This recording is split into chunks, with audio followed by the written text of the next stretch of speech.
Merci. Bonjour à tous. C'est vrai, ça fait plaisir d'être là et je remercie le Seigneur pour sa maison constituée des gens de toutes les nations, de toutes les générations. J'ai un projet pour les enfants, donc je viens d'y penser pendant le culte. On est content de vous voir parmi nous. Il y a un psaume qui dit que voilà, les enfants dans la maison de l'Éternel, c'est super. Donc, je vais vous donner le projet. OK? Nous allons lire un passage sur une partie de la Bible sur quelqu'un qui a accompli de grands exploits. Elle a réalisé de grands travaux.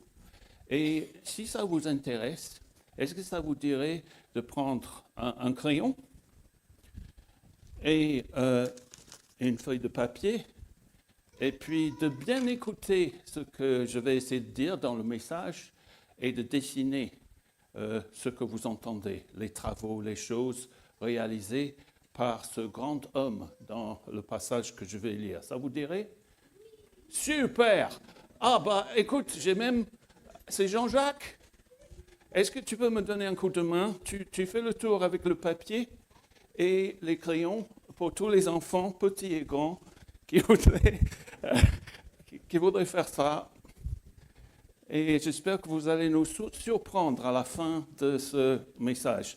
Je vais nous inviter à lire dans la Bible Ecclésiaste, le livre de l'Ecclésiaste qui fait partie d'une collection sur la sagesse.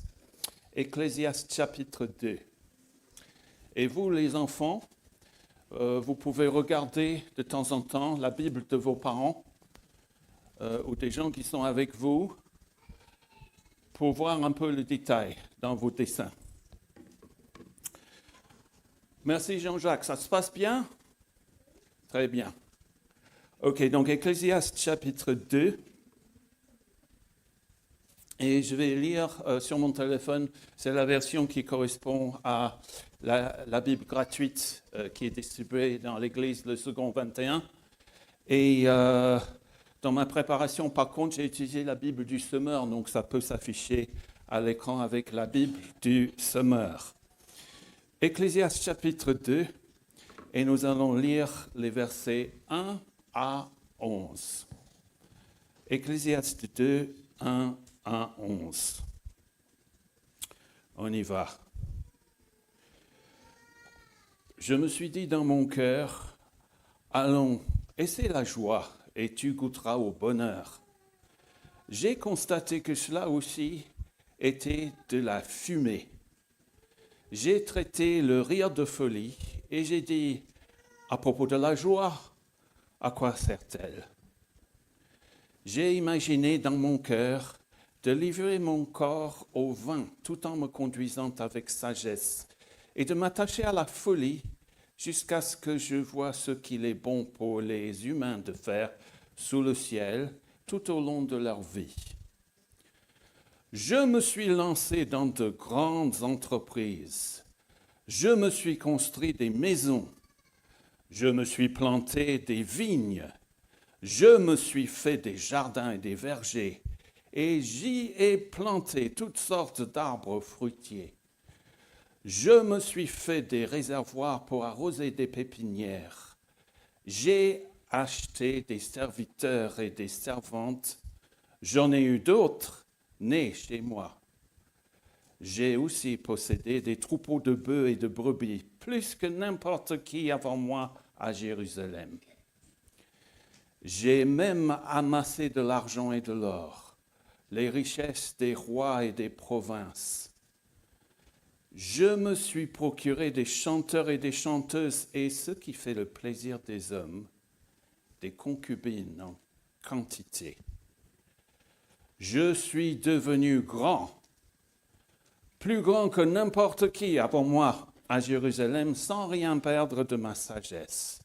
Je n'ai rien refusé à mes yeux de tout ce qu'il réclamait. Je n'ai privé mon cœur d'aucune joie. En effet, mon cœur était réjoui par tout mon travail et c'est toute la part que j'en ai retirée. Puis j'ai réfléchi à tout ce que mes mains avaient entrepris, à la peine que j'avais eue pour le faire, et j'ai constaté que tout n'est que fumée et revient à poursuivre le vent. Il n'y a aucun avantage à retirer de ce qu'on fait sous le soleil.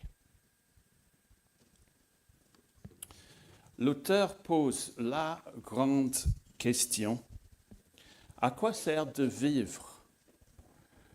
Qu'est-ce qui donne vraiment du sens à l'existence? Il examine successivement ce qui oriente, ce qui dirige nos vies: le travail, le temps, le sexe, l'argent, le pouvoir, et martèle que sans perspective supérieure, la vie est vaine. Au verset 11, il affirme: tout est vain, autant courir après le vent. C'est comme après une fête de noces, on a parfois des bulles, on souffle comme ça, puis ça, paf, ça explose et puis il n'y a plus rien. Autant courir après le vent. La vie, on ne peut pas la retenir, on croit qu'elle est solide, mais dès qu'on s'y accroche, elle s'évapore. Au chapitre 1, l'auteur avait déjà constaté que l'on peut travailler comme un fou et être vite oublié. C'était le thème de mon message en septembre. Comme un lundi, à quoi sert le boulot?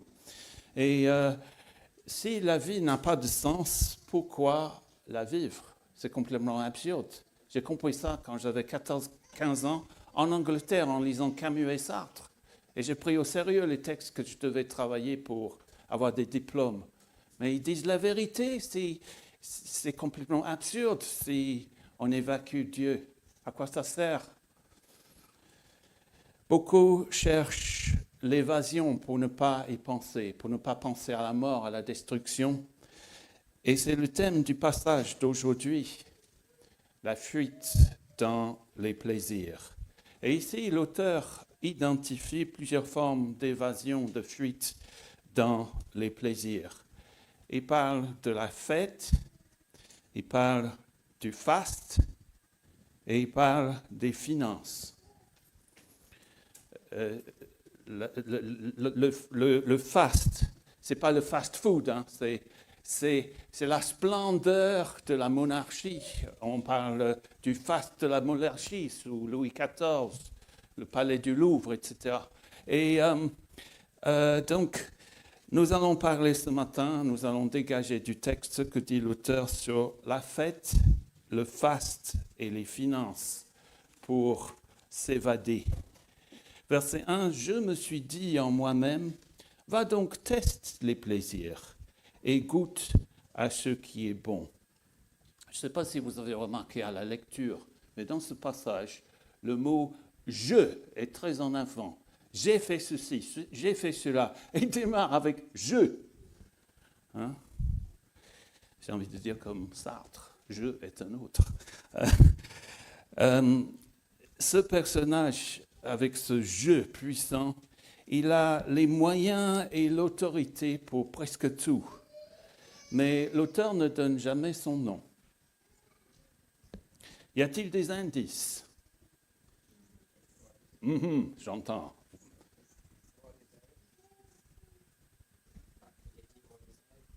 Amen, c'est bien. Tu lis et tu observes bien les textes. Effectivement.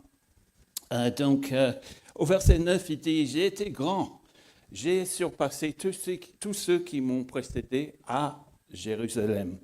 En tout cela, ma sagesse m'assistait. » Et il s'agit très vraisemblablement de Salomon. Parce qu'au début de son règne, il demande la sagesse et Dieu lui accorde aussi richesse et honneur, un roi 3.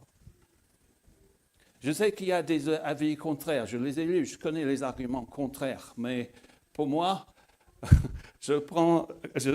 c'est Salomon qui a l'air de figurer ici. Mais je ne vais pas me chamailler avec vous si vous pensez le contraire. Ce personnage entreprend des travaux coûteux. Commencez à écouter bien les enfants.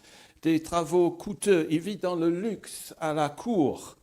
1 roi 9 à 10 de Chroniques 1, et selon 1 roi 11, il eut un total de 1000 épouses.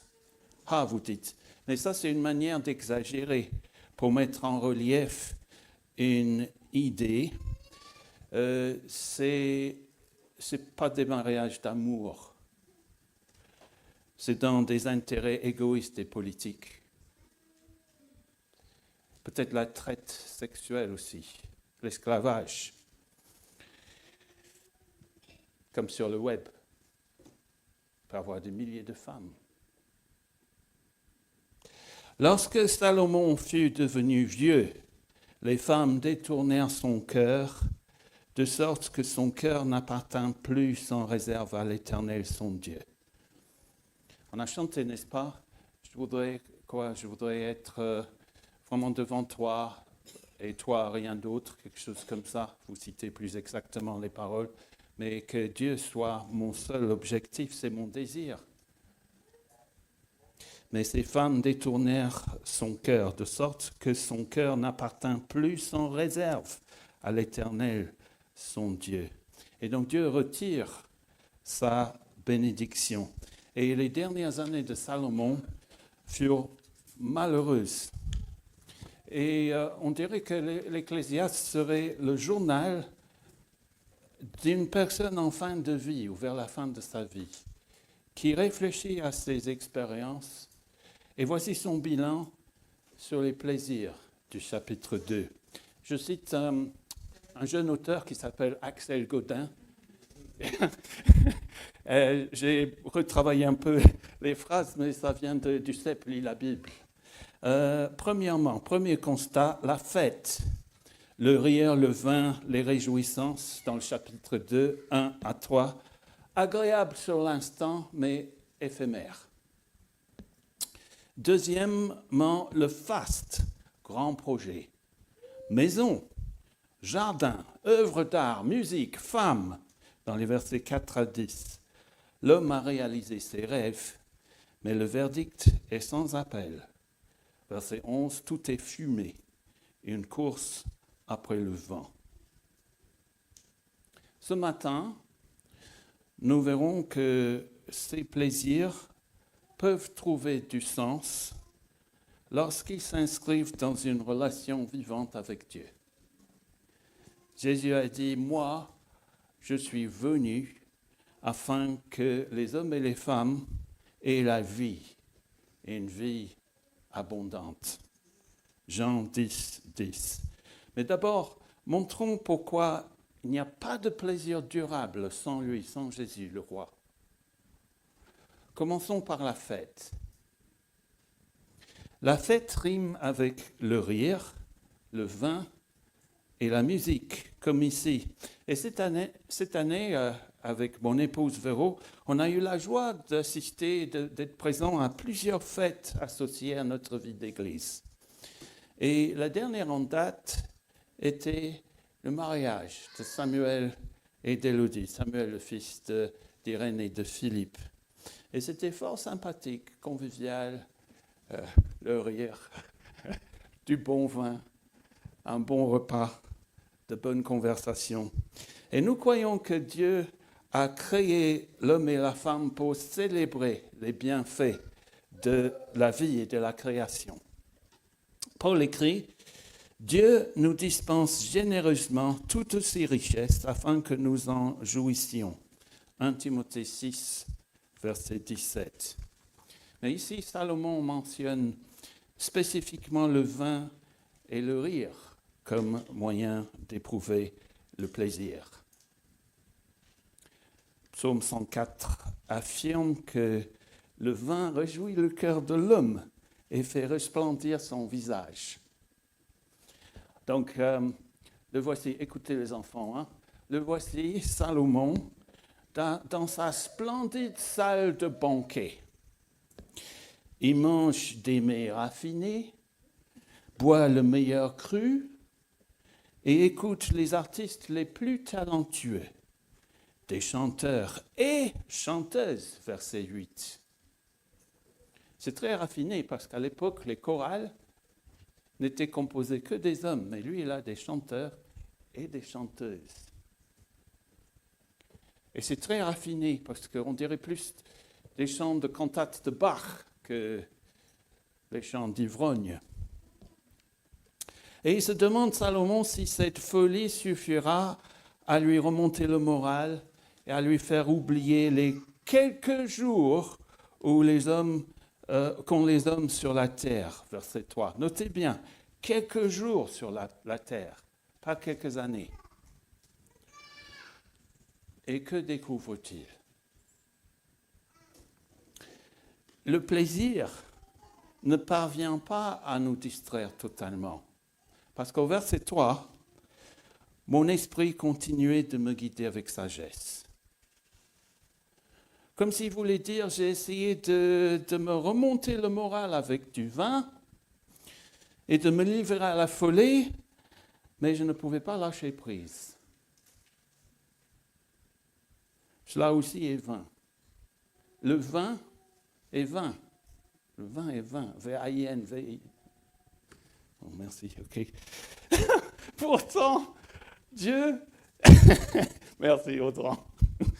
Pourtant, Dieu veut notre joie. Jésus commence sa vie publique en fournissant miraculeusement, wow, c'est tout parti, en fournissant un excellent vin pour prolonger une fête dans Jean chapitre 2. Pourquoi a-t-il changé l'eau en vin? Ok, je vous donne la réponse. Pour montrer Jésus qu'il n'est pas venu seulement pour obtenir le pardon des péchés, mais aussi pour nous restaurer dans la plénitude de la vie et nous donner la joie de la fête tous les jours. La joie. Ce n'est pas une obéissance froide. Certains chrétiens, que Dieu les bénisse, mais je dois t'obéir, sinon tu vas courir après moi. Mais apprenons à nous ressourcer de Dieu, de nous abreuver à ses sources pour qu'il soit toute notre joie. Et on va obéir avec joie aussi parce que ça nous libère. Parce que ça nous met dans notre nouvelle identité. La parole nous guide, éclairée par l'Esprit. Est-ce que nous allons savoir nous prendre plaisir en Dieu? Pensez à tout ce qu'il est et à tout ce qu'il a fait pour nous, tout ce qu'il fait encore pour nous, jusqu'à ce que la joie s'éveille dans nos cœurs. Ça, c'est ma passion. Et c'est mon envie, mon désir. Le cœur content est un festin continuel, nous dit Proverbe 15, verset 15. Salomon affirme qu'il est l'auteur de ce livre-là, plein de sagesse. Je sais qu'il y a d'autres citations, d'autres sources, mais c'est Salomon qui... Voilà. Donc, passons de la fête au faste. Pas le fast-food, hein. Passons de la fête au faste. J'ai trouvé cette revue chez un marchand de journaux. Donc, Maison et Jardin. Wow, c'est beau, hein? Bleu Provence. Le décor intérieur, regardez ça. On dirait que c'est ma cousine dans le Yorkshire. Là, on n'a pas ça, nous. OK. L'évasion, les châteaux. Tu peux aller dans des châteaux. La Dolce Vita, tu peux voyager partout. Alors, cette revue, wow. Gare aux folies. 60 ans d'élégance. Et italienne. Alors là, c'est intéressant parce que le titre de cette revue, c'est Maison et Jardin. Mais Salomon le multiplie par la puissance XL. Il dit, j'ai construit des maisons et des jardins.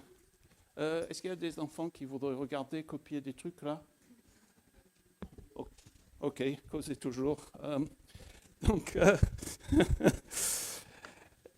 Oui, il dit, j'ai bâti des maisons, j'ai aménagé des jardins, au verset 4 et 5. Imaginez. Vous pouvez voir si vous avez la revue. Imaginez. Voilà. Tu peux le prendre si tu veux, parce que c'est pas ma lecture habituelle, mais tu regardes et tu nous parleras des demeures imposantes, des rangées de vignes, des jardins luxuriants, des bassins qui scintillent. Quelle maîtrise de l'environnement. On entend presque l'écho d'un jardin parfait dans les versets 4 à 8. Et cela nous renvoie à la Genèse. L'Éternel Dieu planta un jardin vers l'Orient, l'Éden, le pays des délices. Il plaça l'homme qu'il avait façonné. L'Éternel Dieu fit pousser du sol toutes sortes d'arbres portant des fruits d'aspect agréable et délicieux.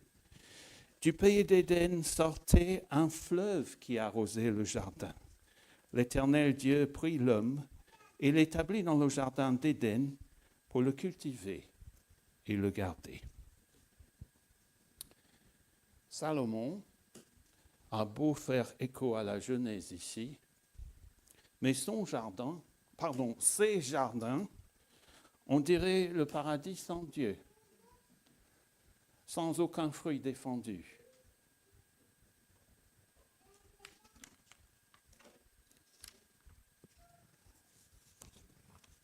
Plus on s'éloigne de Dieu, plus on est centré sur soi. Nous avons déjà fait remarquer que le mot « je » est très en avant dans ce passage, dans les versets 4 à 8. J'ai fait ceci, j'ai fait cela. Il n'y a rien pour le bien commun.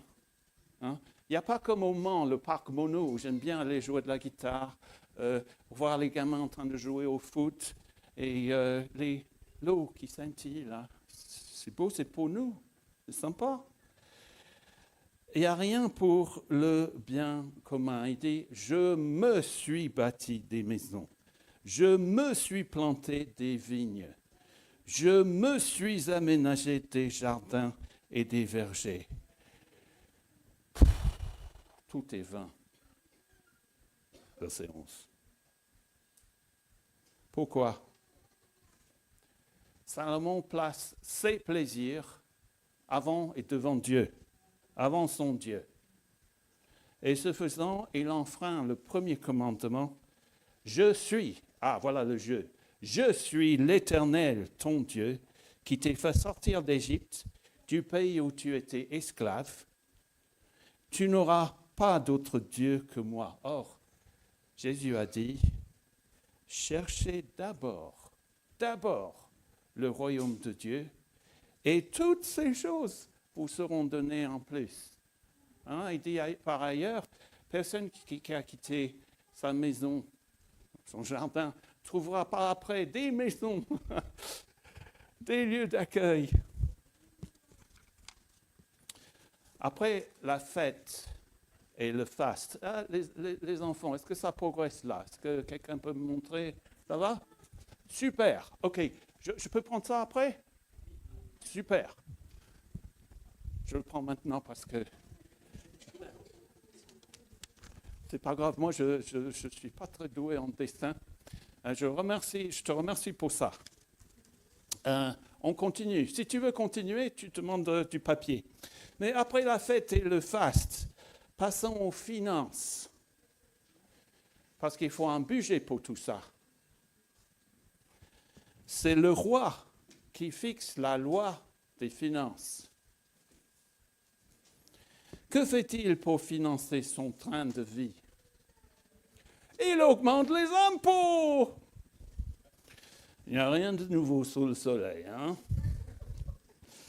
Il redécoupe les régions et il redéfinit les missions des collectivités locales. Et à la place des frontières des 12 tribus, il crée 12 districts fiscaux, chacun géré par un gouverneur, un roi 4. Avec le temps, tout s'en va. Oui, c'est intéressant, je viens de penser à ça. Ferré. Tu connais? Oui, c'est bien, parce que les Beatles, c'est pas ça. Avec le temps, le système pèse bureaucratie, corruption. Et après la mort de Salomon, le peuple réclame un changement de régime. 2 Chroniques 10. Et ce contexte d'oppression apparaît déjà, c'est pesant, dans l'Ecclésiaste verset 7, Ecclésiaste 2, verset 7.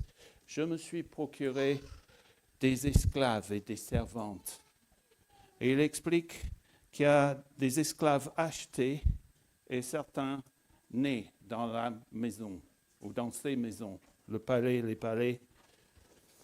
Et sur ce thème des finances, au verset 11, j'ai considéré l'ensemble de mes réalisations et toute la peine. Et ma conclusion, on n'en tire aucun avantage. C'est le vocabulaire de ceux qui gèrent les finances, les comptables. On n'en tire aucun avantage. On ne gagne rien. Certes, dit-il au verset 9, j'ai joui de tout mon labeur et c'est la part que j'ai retirée de toute la peine que je me suis donnée. Mais Jésus dit, si un homme parvenait à posséder le monde entier, à quoi lui servirait-il s'il perd sa vie? Marc 8, 36. Et puis il y a ce gars qui cumule beaucoup de choses et qui dit, enfin je pourrais me reposer. J'ai mes granges, j'ai des stocks à la maison, du pain, du vin, je rajoute du miel. Puis Dieu dit, insensé, oui, cette nuit, ta vie te sera réclamée, c'est ça? Oui. C'est tragique de constater, après avoir tout obtenu, tout accompli, que cela ne suffit pas. Quand Jésus est venu, il a déclaré, il y a ici plus que Salomon. Jésus avait infiniment plus que Salomon. Et contrairement à Salomon, Jésus a pensé aux autres. Lui qui était de condition divine ne chercha pas à profiter de l'égalité de Dieu, avec Dieu, mais il s'est dépouillé lui-même. Et il a pris la condition d'un serviteur. En se rendant semblable aux hommes, se trouvant ainsi reconnu à son aspect comme un simple homme, il s'abaissa lui-même en devenant obéissant jusqu'à subir la mort sur une croix, pour nous. Et c'est pourquoi Dieu l'a élevé à la plus haute place et lui a donné le nom qui est au-dessus de tout nom pour qu'au nom de Jésus, tout être s'agenouille dans les cieux, sur la terre et jusque sous la terre. Et que chacun déclare « Jésus-Christ est Seigneur ».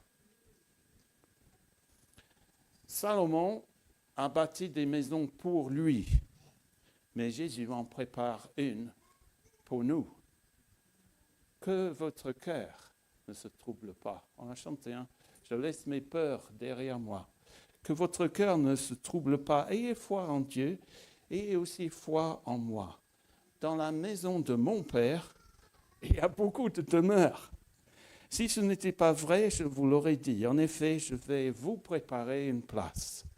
Lorsque je vous aurai préparé une place, je reviendrai et je vous prendrai avec moi afin que vous soyez, vous aussi, là où je suis. Waouh, merci beaucoup. On va regarder ça ensemble après, avec tout le monde. Super.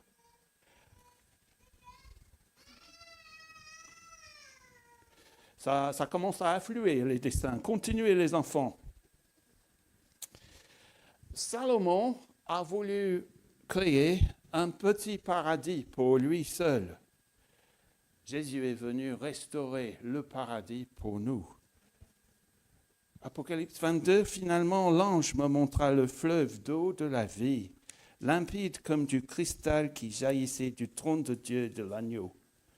Au milieu de l'avenue de la ville, entre deux bras du fleuve, se trouve l'arbre de vie. Il produit 12 récoltes. Chaque mois, il porte son fruit. Ses feuilles servent à guérir les peuples. Il n'y aura plus aucune malédiction, plus aucun péché.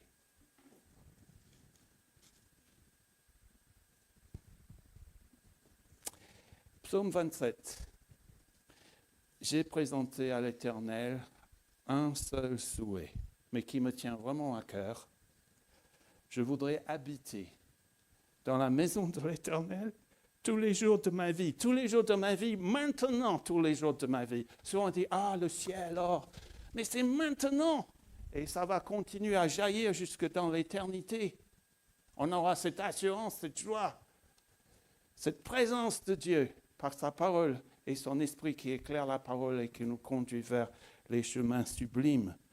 Je voudrais habiter dans la maison de l'Éternel tous les jours de ma vie. Ici, ce n'est pas la maison de l'Éternel, c'est nous, la maison. Donc tous les jours de ma vie, lundi, mardi, au travail, aux études, au boulot, etc., tous les jours de ma vie, je voudrais habiter avec toi, avec l'œil sur toi, afin d'admirer l'Éternel dans sa beauté et de chercher à le connaître dans sa demeure.